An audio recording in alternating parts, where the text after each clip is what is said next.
सबसे पहले सभी को नमस्कार।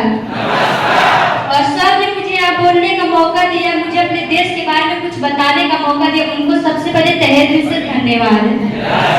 दोस्तों, मेरा नाम अनीसा गुप्ता और मैं यूपी के महाराजगंज जिले से बिलोंग करती हूँ। दोस्तों, जैसे जानते हैं कि आज का तारीख 15 अगस्त है और 15 अगस्त का नाम इतिहास के पन्नों में सुनहरे अक्षरों से लिखा गया है। ये सुनहरे अक्षरों में लिखने का कारण यही है कि आज के दिन भारत यानी हमारा देश अंग्रेजों के गुलाम से स्वतंत्रता पाया था, क्योंकि इससे पहले बहुत सारे युद्ध हुए थे, बड़े सारे जंग हुए थे, कई सारे महारथी महाव्यक्ति महिलाएं अपनी जान को बलिदान दिया इस देश को आजादी के पाने के लिए। दोस्तों, कहा जाता है कि हर युद्ध को शुरू करने में किसी एक का हाथ नहीं होता है। जब सब लोग एक साथ मिलजुल कर आगे बढ़ते हैं तभी वो काम या वो युद्ध सफल होता है। जैसा कि 16वीं शताब्दी में अंग्रेज आए थे यहाँ पे, आए थे कंपनी से व्यापार करने। उन्होंने भारत के बारे में पता लगाया कि भारत हर तरह से समृद्ध है, चाहे वो धन दौलत की बात हो या प्रकृति की बात हो या स्वास्थ्य में बात हो या संस्कृति में बात हो, हर चीज से समृद्ध था। भारत एक पूर्ण देश था। अंग्रेजों ने धीरे धीरे इस भारत के बारे में कमजोरी पता लगाया। उन्होंने इतना प्रयास किया लेकिन उनको किसी प्रकार का कमजोरी नहीं मिला। फिर उन्होंने एक नियम लाया कि फूट डालो राज करो। उन्होंने गए जो बड़े बड़े राजा थे उनसे बात किए और उन्होंने एक दूसरे के प्रति विरोधी किया और आपस में ही राजा लोग लड़के मर गए और अंग्रेजों ने वहां पे शासन किया। जब धीरे धीरे देश के नौजवान बड़े हुए, उन्होंने देखा कि पहले मेरा देश कैसा था और हमारा देश अब कैसा है। पहले यहाँ के लोग यहाँ पे अच्छे से रहते थे, खुशहाली हर चीज, लेकिन जब अंग्रेज आए तो उन्होंने हर चीज भारत से लेना शुरू किया।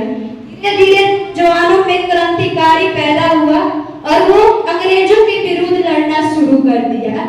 वैसे में सबसे महाक्रांति नाम आता है सुभाष चंद्र बोस, जिन्होंने मात्र 17 साल उम्र में देश के लिए अपनी जान बलिदान कर दिया।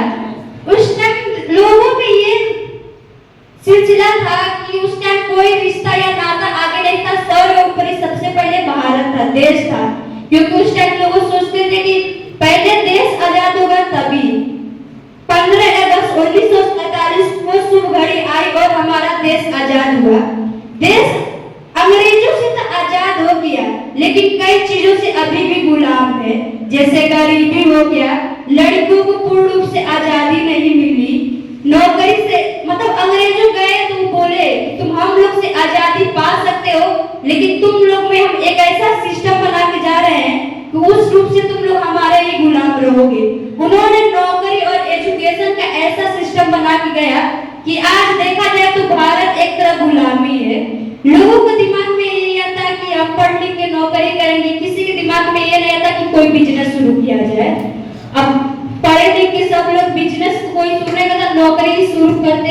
और देखेंगे तो भारत को चलाने वाले ज्यादातर लोग अनपढ़ ही होते हैं, ज्यादा पढ़े लिखे होते हैं, और जो सालों साल मेहनत करके पढ़ाई लिखाई करते हैं तो वो अनपढ़ों के नीचे ही मेहनत करते हैं। उन लोग के तो फ्रीडम नहीं होता है कि वो खुल के अपनी बातें रख सके, क्योंकि जाहिर सी बात है अपनी बात रखेंगे तो आगे से दबाव आएगा। इसी 2003 को भारत की इस भूमि पर दो महान व्यक्तियों ने इस कंपनी का स्थापना की, जिनका सोच था कि जो भारत गरीबी से गुलाम ऐसा आएगा कि वो देश गरीबी के हर चीज के मामले में आजाद हो गया है, जिस कंपनी का नाम है lead vision private limited Indian company.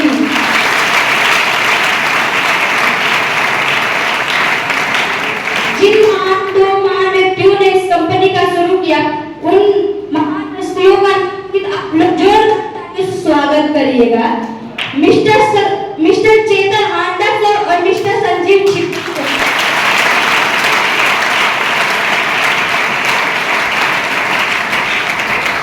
जो इस पावन धरती पे इस डायरेक्ट सेलिंग को लाने का प्रयास किया और जिनका ये सोच था कि भारत को हर चीज से